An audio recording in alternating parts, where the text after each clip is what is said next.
Reggie Burton, he says it best. He talks about how in case of an emergency, when you're at the pool, there's a lifeguard there. And if somebody, you have a small child that goes under and they have to pull them out of the pool, and they're giving them CPR until the actual professionals can arrive, right? And so that mental health first aid is kind of like that. It's like that bridge where somebody may be in crisis, and you're there to first assess what kind of crisis they're having, what has worked before, has this happened to them before, what has helped them before, right? And so they teach us an acronym in mental health first aid. It's ALGEE, it's ALGEE, and that first A is to assess.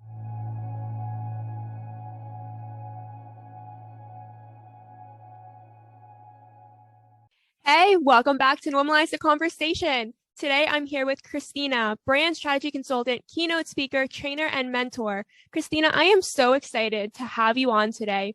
We were connected through Nicholas, who's absolutely amazing. And when I spoke with you, we just really connected. I mean, through recovering perfectionism, through your mentoring and your coaching, it was just a beautiful connection. So thank you so much for being willing to come on the podcast today. How are you really?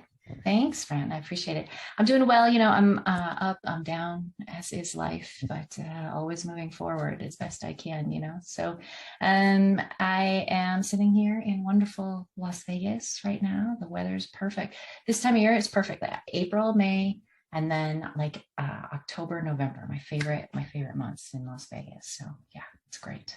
I imagine those are good months because you have a little bit of a breeze. It's not too hot, but it's a little warm.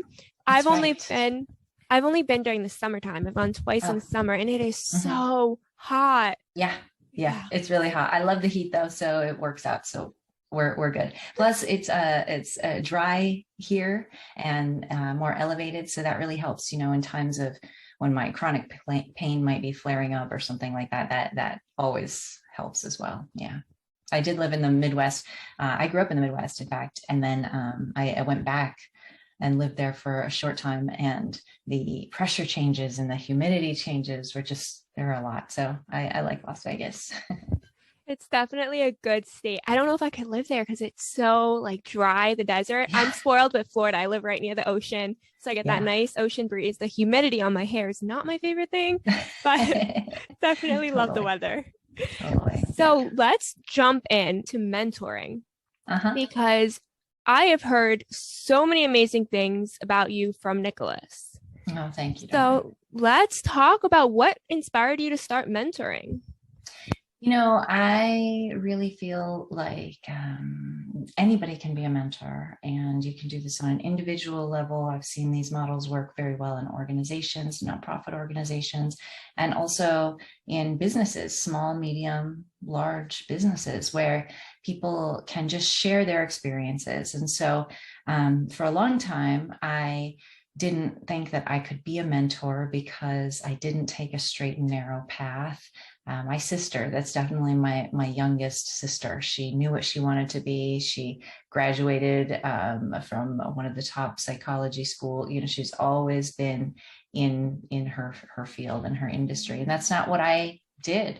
As it turns out, though, there is a really good space for mentors who are non-traditional students who didn't take the traditional career route, who maybe have suffered and overcome different kinds of obstacles in their lives. And, they're here to tell the tale. And that's kind of me. So for me, I had so many people that helped me, people who gave me the benefit of the doubt, people who let me hang out in their office and just soak up the vibe and the language, or people who sat me down and said, okay, here's how you go out and ask for sponsorship money for your nonprofit, things like that. And even things like overcoming difficult emotions, as you know, we'll probably talk a little bit about emotional intelligence later. That's totally my jam. I'm a student of emotional intelligence. That being able to share my experiences, it helped in two ways. It helped me realized that all of those mistakes and those zigzags that I made, or those challenges that I overcame, there's value in them because I can share them with other people. And then also, I learned in offering that value and in watching people maybe not make the same mistakes that I made, or maybe recover faster from the things that I've overcome, or giving them what my experience was. It also gave me more confidence to go out there and try more things as well. Like, hey, we're all kind of growing together, and we're all figuring a lot of this stuff out together. And as we have, women, men, even younger people, my mentees often, teach me things from their experiences. We all grow together. And I think that's a really great philosophy, and it's worked really well for me in my personal and in my private life. So I definitely suggest mentoring for lots of people. I've worked it out now that it works out really well for me. I've got specific customized programs. I do offer free mentorship for the Asian Pacific Islander community, and that's in honor of my late husband. He was Chamorro. He was an Asian Pacific Islander. And so in his honor, I do offer free time for the Asian Pacific Islander community through a very specific mentorship program that they have. I absolutely love that. You are incredible. I really, like you said, traditional career mentors, really great. They have so much value, but I also think real experience, life experience, the ups, the downs, that really helps you connect with people, because sometimes we just need someone to listen to us, someone to help us learn how to process our emotions, because no one teaches us this. Sometimes we need specific steps, like you said, fundraising, how to go out and ask for money, and sponsorships. There is such a wide range of what we can get in value from mentorship. And I love that you encompass all of that.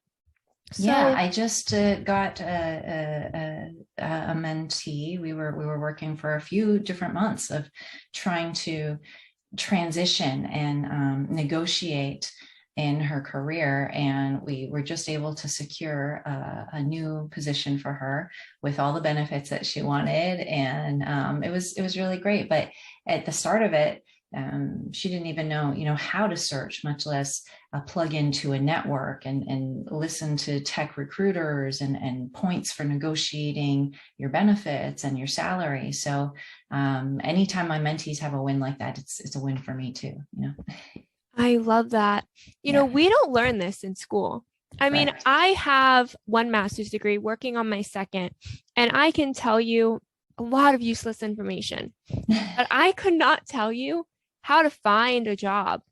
I could not tell you how to search the how to answer interview questions, how to negotiate a salary. I could not tell you how to do any of that, and you would think that's something we would learn. So it's really great to have someone to guide you on that. How did you learn this stuff yourself?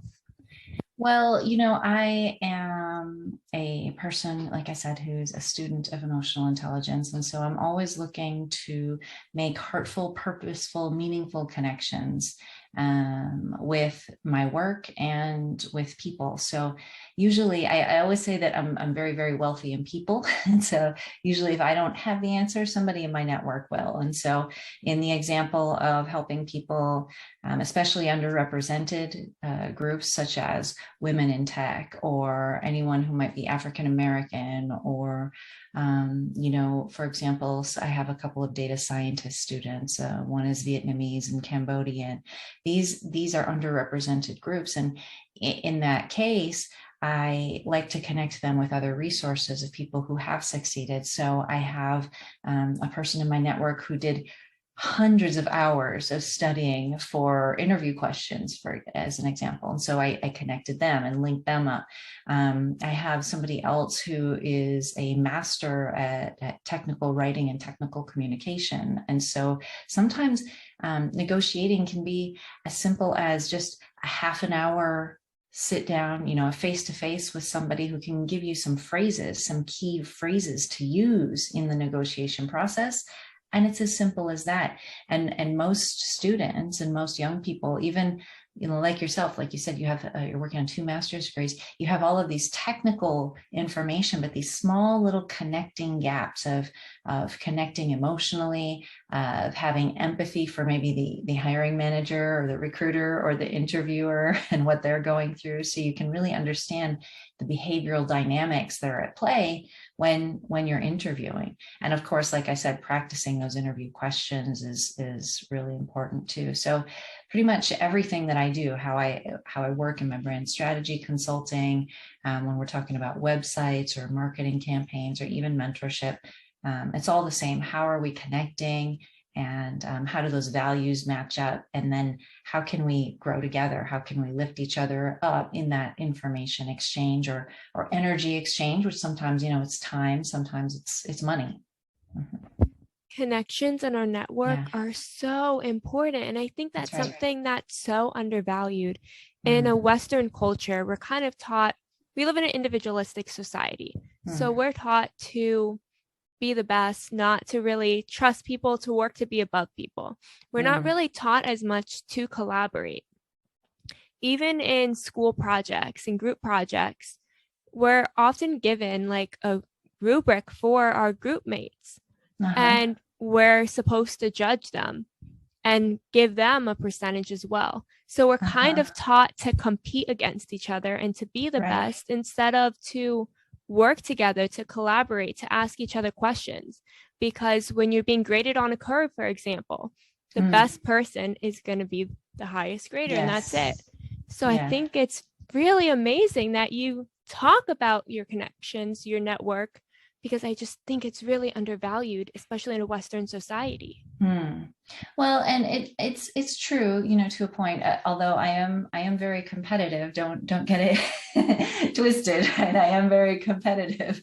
I am a public speaker after all, and so there's a certain amount of vanity and type A personality that I must have in order to stand on the keynote stage, right?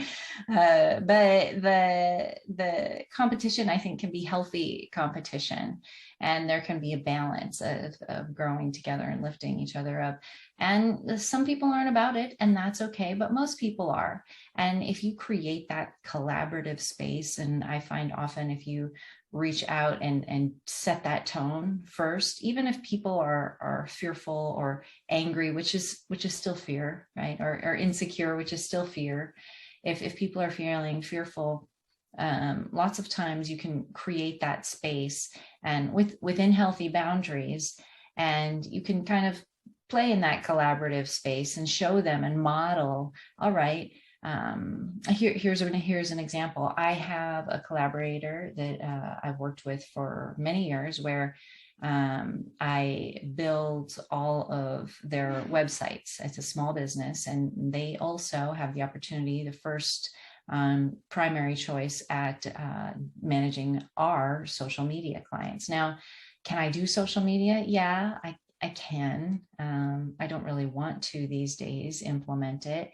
Can this other company, could they do websites and content? Well, they have a couple other vendors that do smaller work, but they don't do the work we do, like for in the cosmetology, plastic surgeon space, where you really have to have a lot of security, and you have to have a lot of back end regulatory information that's in place. For example, if you're running Google marketing campaigns or Google ads, things like that. So we're very specific, and we have this relationship. Separately, we wouldn't have been able to make the money that we've made in our businesses. However, together, we've made thousands of dollars together. And she'd be considered a competitor of mine. However, we've worked it out that we collaborate and we both stay in our own lane.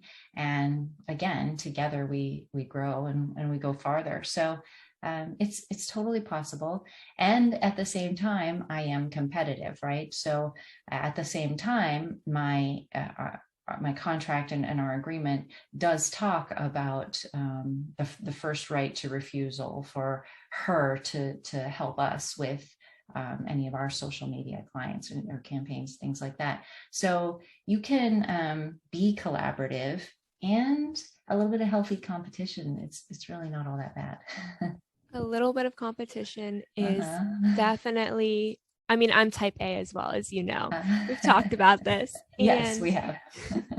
it's good to have competition, at least for me, because it helps exceed my expectations, to grow, to set new standards for myself, but That's right. also being willing to know that I can't do it all and that it's Yeah. okay to ask for help when I don't know something. I think a lot of people, especially I can speak on my generation, our Mm. mental health takes a massive toll on being afraid to reach out for help, being afraid to ask questions. And not even generational, but even culturally, right?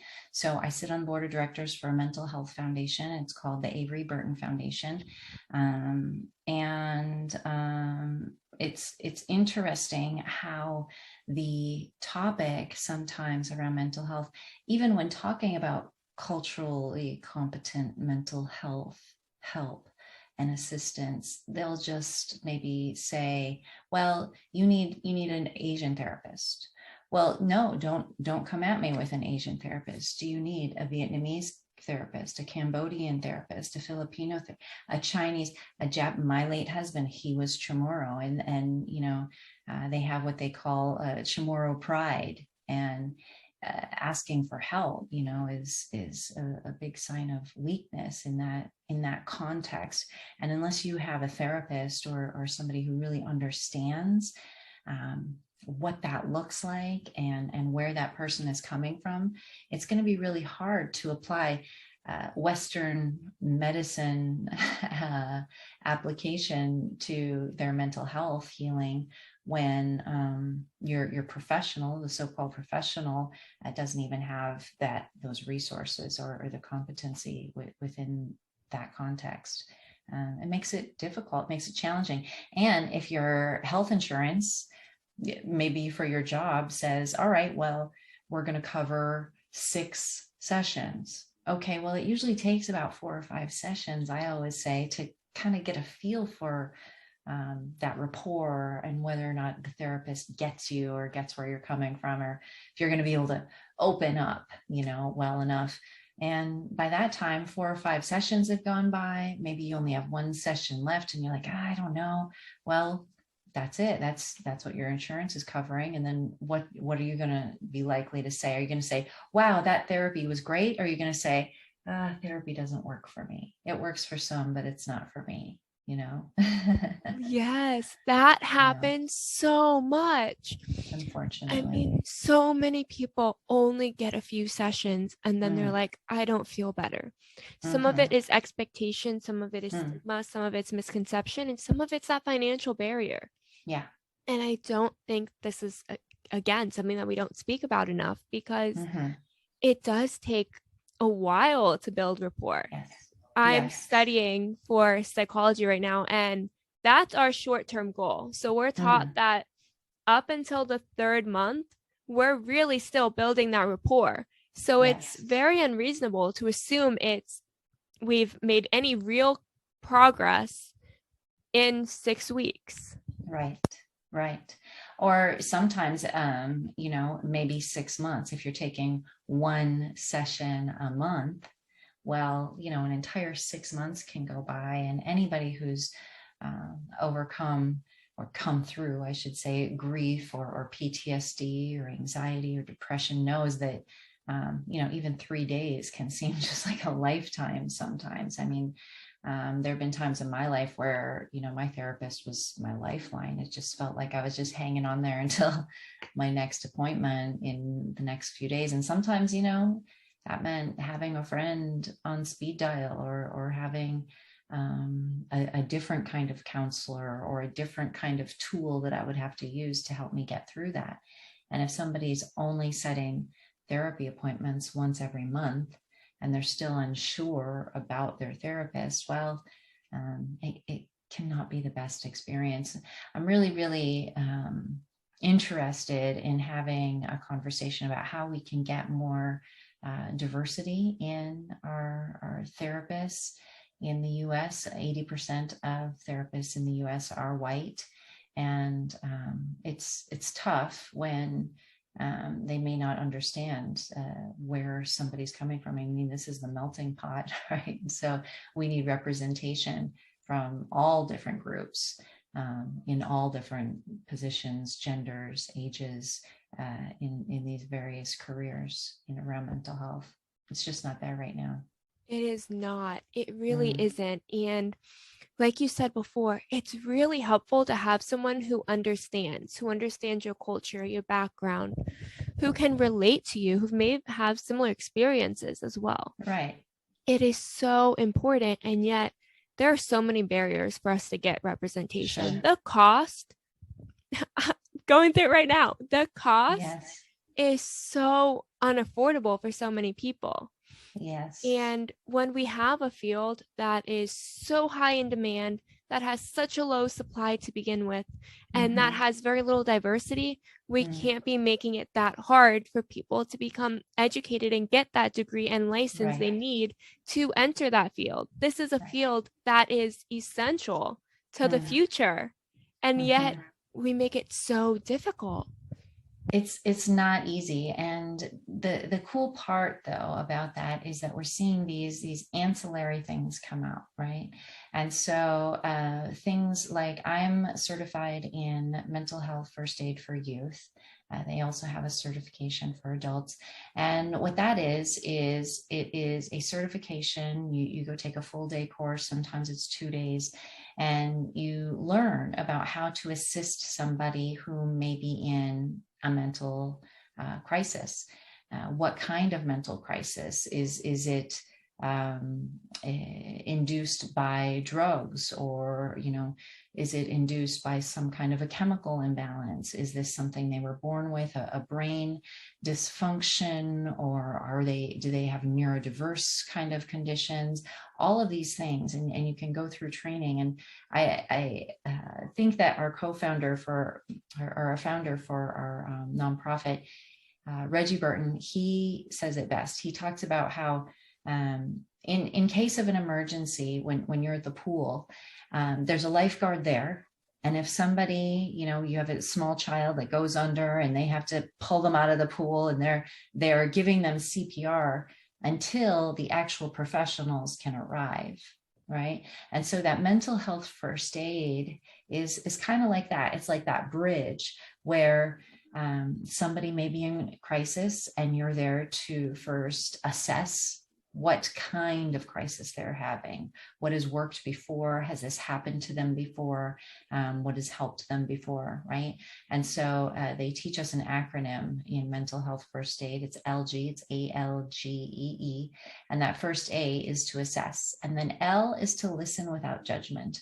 And so if you can listen to somebody, really what they're telling you they need, as opposed to what you think they need, that's a key right there. And again, it goes back to that emotional intelligence and that empathy and how we're connecting with other people. So if you can listen without judging them, people who are in crisis or having suicidal ideation, they don't want to be judged. The last that you take so much effort for them just to ask for help, just to reach out, just to be vulnerable and say, hey, I'm struggling, that if you judge them, that could be the last time they open up or try to get help for this. So listen without judgment. The next thing is G, and that is give reassurance. So if we can say, hey, man, it's going to be all right. We're going to get you the help you need. I'm not going to leave your side until professionals get here. Whatever that is, just give them reassurances that they're not alone and they don't have to figure this out on their own, right? Next is the E, and that is to encourage self-care. Naps are so important when you are healing. Sometimes baths are really important if you have a tendency to dissociate from your pain. A nice hot bath will bring you into your body. Exercise, really, really important part of self-care. And just even eating. So we have eating and exercise and sleeping, these hydrating, right? These things are important. They're very, very basic, but they're often the first things to go when we're having a panic attack or we're in anxiety or depression or things like that. And then the last E is for encouraging professional care. And again, we've already talked about encouraging professional care that is culturally competent. And so as a first aid, mental health first aider, I look for those kinds of things in my mentees. I have specific questions that I ask to kind of gauge where they're at, and do they really need professional care? Do they need a wellness check? Do they need something even more aggressive? Or can we just keep along with our own mentorship, and they're having regular struggles, and maybe just this week it's really hard because it's exam week. Those things are important to look out for within your community. And I saw something the other day too. You might have heard this before. I saw something on Twitter that said, check on your strong friends, right? Check on your strong friends. That's important. Do people check on you, Fran? Because you're one of those strong friends, right? Not as much as they used to. I think when I first lost my uncle actually to suicide, people noticed that I was like this rock, right? I was always that strong one, being there for everyone. And I remember there was this one person, it was my aunt's father, who literally tried to check in with me every single day. And I definitely didn't even realize that I was struggling. So although it wasn't too preventative, because I didn't realize I was struggling and I didn't have the words to explain it at that point, it was really nice to know that someone cared, even when I seemed put together. Exactly. That's right. That's right. And then going back to what you said, I love that. I can't even speak. A, assess. L, listen without judgment. G, give reassurances. Give reassurances. E, encourage self-care. And E, encourage professional help. I think everyone should remember that, because whether or not you're able to assess, you are able to listen without judgment. You are able to give someone reassurance. You're able to encourage self-care, and you're able to encourage professional help. Yeah, so the great part about that is that it's not linear either, right? I feel like because I also do, I'm a brand strategy consultant, and I also do coaching with different executives who might be suffering from imposter syndrome, or transitions, or want to negotiate in their career. And it's not linear. I feel like 10% of what I do is encourage people to get professional help. I'm not a therapist. What does your therapist say? Did you get a chance to go get that ADHD test yet? A lot of that. And so it's not linear. You can circle back, you can bounce around to all of the points for ALGEE. It works in any way. And again, people can just go get trained, even if, the barrier to entry for an actual counseling certificate or a degree in psychology or psychiatry is too much. There are these ancillary things where you can still help boost and help support the mental health industry by getting your certification in mental health first aid, for example, or becoming a mentor, or maybe volunteering at your church, or helping a counselor, a school counselor. There are lots of different things you can do that are ancillary positions. Yes, 100%. I love that you brought this up, because I don't think people know that that's an option available to them. Whether it's to get that certification or to just reach out to someone with that certification. I don't think people know that that's a resource. So I'm so happy you brought that up. And I really want to know what inspired you to go out and get that first aider certification. Well, it was because I do so much work with young people, and in the last few years, there's just been such a need. I've taken on more mentees, and the struggle has really increased with social media. Anybody has access now to vomiting their opinions out on the internet. And so there's a lot more bullying. There's a lot more insecurity. There's a lot more comparisons, competition. politics, war, invade, all of these things. And we have access to all this information in real time. What we don't hear about often is the good news, just because by nature our brains are wired to look for bad news and go, hey, alert, alert. There's racism over here. Hey, there's, this is not good over here. And so we have all of this exposure. It's especially even with COVID-19 and how it affected different people all around the world. So I decided to go and get a certification so I could really look for those signs and have a process and have a tool in the meantime, while continuing to encourage people to get the professional help that they need. For me, again, I'm a suicide loss survivor, and my late husband just didn't have the coping skills required to overcome, his traumas and his struggles. And he fell back on addiction. That was how he coped. And there's too much of that right now, way too much of that. And I just want to help touch as many hearts as possible so that they don't have to suffer how I've suffered, so that families don't have to suffer how our family has suffered. And young people, especially people in transition, we find that can happen a lot from high school to college, from college to a job or graduate school, or even if you're switching industries and you're a woman who's been in the corporate world and suddenly you decide to go into tech, which is dominated by white males. So all of those transitions can really wreak havoc on your mental health. And I was seeing it everywhere, and it's my purpose. Really, it feels very natural to me to be able to help other people so that they don't have to experience what I experienced. Yeah.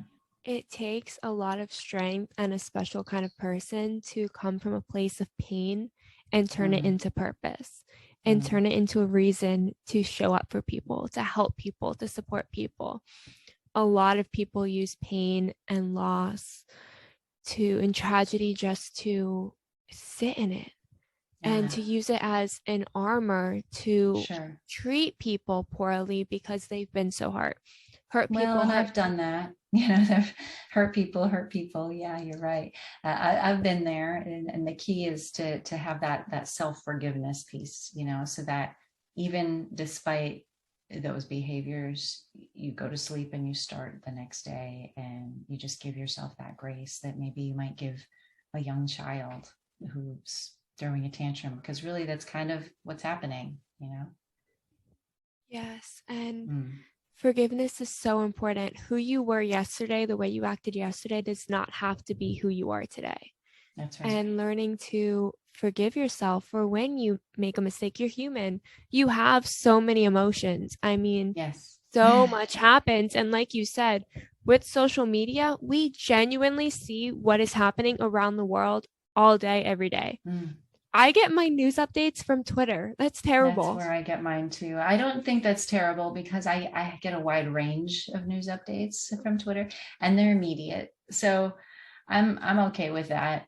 I just have learned, though, to protect my peace, right? And so anytime that I found myself being overly comparing my life to somebody's best Instagram life, I have logged out of Instagram and then changed my password, so that every single time I check Instagram or Facebook, I have to enter my password. And my password is something like, some kind of a mindfulness or protecting my peace, or, something like that. So I'm doing it with intention, and I'm moderating that a little bit, because otherwise it's really easy, even as adults, to get sucked into drama, political arguments with people who you're never going to change their minds, right? You're never going to be able to push back and resist a stranger without having any kind of rapport or understanding the context of where they're coming from. You're not going to change their mind. So it's not worth it. You have to protect your peace. You have to protect your own mental health, and put those limitations on what makes sense for you. Yeah. Exactly. And I really want your opinion on this. So for me, I used to get all my news updates from a more neutral source like the Wall Street Journal. And now I get it on Twitter where I'm getting every single person in the world's opinion on everything that's happening. And for me, that can feel very overwhelming, and not knowing how to kind of ground myself for my own opinions, process it. So what is that process like for you? How do you learn how to process and what you want to take in and process instead of allowing all these thousands of opinions in your head trying to make sense of it all? Well, I wouldn't say that the Wall Street Journal is very neutral. I love it. They do have different kinds of rankings and scores out there Do they? for where you can see how different publications rank. Oh, wow. How progressive, how left, how right, how Christian, how all of it. And they have a few different ones out there. So I recommend, first of all, you check in every now and then and say, you know, I've been reading a lot of articles from New York Times lately. I wonder how they're ranking on this scale. I've been reading a lot of information from the Wall Street Journal lately. I wonder how they're ranking on the scale. For me, I will, because I follow some key journalists that I've picked up along over the years, I kind of see what they're saying, and then I go to the publications where they're writing, which oftentimes is multiple places. You know, I listen to their podcasts or things like that. And then it's literally impossible. Here's the thing that people have to understand. It is absolutely impossible unless you are a professional politician and you have dedicated your life to political science and studying and getting all into, just the same as it is impossible for me to understand epidemiology, for example, right? At a mass by researching on YouTube, because I have not dedicated my life. I am not peer reviewed. I haven't put out research. I haven't studied research for the last 35 years in that field, in that it's impossible. And so I have to put that limitation on myself to also, with news, go look. Unless I want to go down this rabbit hole for 3 days and research and try to, people say, follow the money. Who's it responsible? Oh, this conspiracy here, or this is at the root of it here. Sure, I have done that. I have done that for a couple of things, right? Like, oh, let's find out and research the history of Prince's death. Like, what really happened and who did they talk to? Like, I've done things like that. I have a very inquisitive mind, and our mind is designed to problem solve. It's like that. However, for other things like COVID-19 and vaccines and, psychiatry, political science and conspiracies, I have to know that, look, I can know just enough about this surface, but at the end of the day, unless I was there in the room behind those closed doors with those meetings in the lab, or unless I have dedicated 35 years to epidemiology, there's no possible way I can know the answer. And I have to be okay with that. So now I have to trust the scientists. I have to trust the professionals. I have to trust the psychiatrists, psychologists who actually did the clinical research and have that experience. And it comes, I think, from experience, where you have to say, look, is this person an expert? Is this relevant content? Is this current content? Who's backing this study? Who paid for this research? How large is this research? Has it been peer reviewed? Has it been repeated around the globe in lots of different instances and contexts? If so, then okay, I can take in that information. And it's a lot. I realize that it's a lot. However, I worked in green building. My degree is in ecology and environmental sciences. And so I've gone into the whole green sustainability thing multiple times before. And so that was a lot of the due diligence that we had to do for products and for selling prices. It just greenwashed. There's a term called greenwashed, where somebody says, all right, this is sustainable, it's green, so we're going to put a label on it and sell it, and it turns out to be one of the most toxic substances, harmful for the environment, right? But it depends on your level of what's toxic. For, people say, oh, there's chemicals in there. Well, everything is chemicals. I studied chemical engineering for a few years before ecology. Wow. Everything is chemicals. It's just a matter of how that chemistry is working with you. Maybe your brain chemistry is working just fine, but mine, I need a little tweak, and maybe I need some medication. Maybe I don't need medication forever. Maybe it's just a small boost. Maybe supplements would be better for me. Maybe hormones would be better for me. And knowing yourself, knowing your own limitations, and knowing what works best for you is the key. And that takes work. It's so much easier to get a burner account on Twitter and go, no, you're wrong. Boo to antidepressants, boo to vaccine. Right? It's so much easier. Unfortunately, that's not sustainable. It doesn't sustain a society, and it doesn't make very good neighbors either. Oh, no. And you know what? I recently found out about burner accounts because that never occurred to me before. And I was like, honestly, that makes sense how some people just want to get their anger out, and they don't want to put their name out there, right? They don't want to connect their face to it. And I think a lot of that really goes into our mental health, and you can tell how we're feeling based on how we're posting. Because when we are, I think the stronger we're feeling, the more likely we are to recognize our emotions and recognize how we're presenting ourselves and what we're putting out there. Versus when we're struggling, it's a lot easier to react with anger and not realize it till afterwards. Yeah. And seeing those angry posts, research show, over and over again. And again, these are peer-reviewed studies that have been repeated, and they have been across multiple sources. But it shows over and over again, the data will tell us that if you see posts about riots, about war, about racism, it will ruin your day. It will change your mood and affect your mood. And then you'll go out and, it has this ripple effect. And so I've always been a person to intentionally swallow gossip. I remember I had a friend one time who was very upset and very distraught and came to me and said, oh, but they're saying this about me, and this happened and that happened, and I can't believe, and this happened. And what do you think? And I said, well, I think, you should maybe just stop spreading gossip about yourself. And this person was like, what? I said, because I hadn't heard anything about this until you brought it to me. And they were like, oh, you're right. Maybe I'm the one who's out there just talk, complain.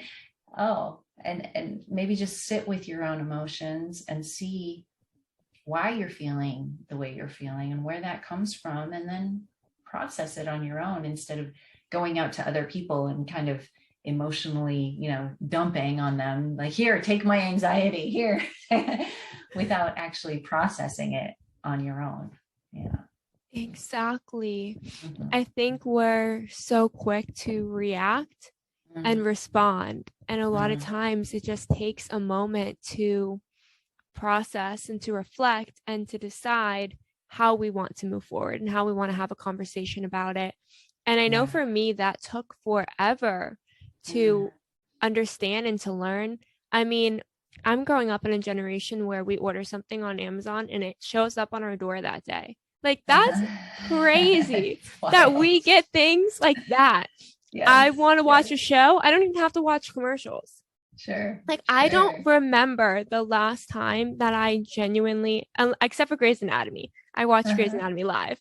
But other than that, like, my whole childhood, I don't remember ever having to watch commercials. Everything that I want is just like this. Right. So learning that it's okay to pause before we respond. It's okay to be frustrated. It's okay to be angry. It might be uncomfortable. That's a whole nother thing. That just shows your discomfort with being frustrated. Frustration is a natural thing. You process it, it goes away. Jealousy is a natural thing. You talk about it, you process it, it goes away. Anger is a natural thing. Anger is a little bit different though. Anger needs a physical outlet. Anger absolutely has to have a physical expression. And so I encourage people, there are a lot of free things that you can do. You can do pull-ups, you can do a few push-ups, even if you can do one push-up and it's on your knees, that's okay. That can really, really help you process your anger. And it's not just a regular push-up like, oh, down, pushing up, and my muscles are kind of weak and it's not that. It's pushing the floor in a burst away from your body. So you're bursting that anger out. Screaming into your pillow, going up to a hike and at the top of the hill and screaming out into the universe, or shutting the door of your bedroom and flailing on your bed like a toddler. Just get that anger out. It has to have a physical expression. Otherwise you turn it inward and it gets into your heart, into your soul. You start to get depressed, or you might volcano out onto somebody else because it's building. Or you might go get a burner account on Twitter. Nobody needs that. Exactly. It is so true that we really need a physical activity. Sometimes we need to express ourselves physically to get that anger, that extra energy out of us. For me, my favorite thing to do, and I'm really curious what your favorite thing to do is, but I play Tell Me Why by Taylor Swift, and I blast it and I just like scream and dance it out. For me, that's like the best way to alleviate anger. My parents know if I'm playing that song or I send it to them, they're like, okay, she needs some time. She needs to have a dance party by herself. I'm in timeout right now. What is your favorite way? Oh my gosh, I have so many ways, because I will even be angry and want to hold on to it like a toddler. So, a lot of times it's the willingness to use the tools available to us. And I just finished the first draft of my memoir. It's called Imposter, Memoir of a Fraud, and how I've felt like an imposter my whole life, and how I've kind of overcome these feelings of insecurity, how I've learned to process trauma, how I've learned to release rage and anger. And a few of those things are blasting death metal music. That really kind of helps me focus. I'd get in the car and just blast it, or I'd put it in my my earphones and just blast it. Doing push-ups, like I said, but pushing the floor away from me in these bursts. Doing pull-ups. I can't do a whole lot of pull-ups, and so pull-ups are a really good way to use that effort. Sourdough bread, making sourdough bread and really kneading the bread for 20 minutes. Your arms, you get your shoulder in it. You can really think about that person that you're mad about, or that instance, or that unfortunate event, or, whatever is unfair that you're upset about. What else do I use? I use tapping. In fact, I just had one of my mentees contact me just yesterday, and they're like, thanks so much for this tapping. I've been doing it for 22 days and I notice a difference in my anxiety already. And so there is a tapping app. It's totally free. It's called Tapping Solutions. And it'll have certain things in there like releasing my anxiety and turning my day around, or there's a tapping exercise in there. I think it's 8 minutes long, and it's something like, I'm worried about the state of the world. And sometimes I'll be so mad, I'll be like, fine, I'm opening up this tapping app. Like, whatever. And I'll open it up and I'll be like, so what? I don't even want to. And it has you rated. What's your level, your emotional level now? I'll be like, it's a 10, fine. And then I'll do it. And it'll say, now think or repeat after me. And I'll be like, no, I'm not repeating after you. You say it, And then at the end of it, they'll say, rate your level now. And it'll be, all right, maybe it's a 9 now. Fine. It's a 9. Do it again. I'm like, no, I'm not doing it again. But, it helps a little bit. And it was the willingness to use the tools. Sometimes taking a pen to paper and just even like scribbling around, like, I'm so mad over and over again. Whatever the tool is, you have to process it. Otherwise, what happens is we suck it in and it explodes. We think we want to maybe blow off some steam, and we're just going to go get high or do some drugs, or we're just going to go do something unhealthy, and take it to Twitter and start ranting. Those are unhealthy ways to express difficult emotions. Yes, and I think that there is again not enough conversation on the difference between healthy and unhealthy outlets of expression and healthy and unhealthy coping tools. I think people often see it as this helps me feel better, so that's what I need to do. And if it helps you feel better, but it's not causing any kind of positive impact, it's not helping you really process, it's not helping you grow, you don't necessarily feel really good inside afterwards. Right. It might not be the right kind of coping mechanism or outlet of expression for you. And That's finding right. ones that work but help and help you grow are essential.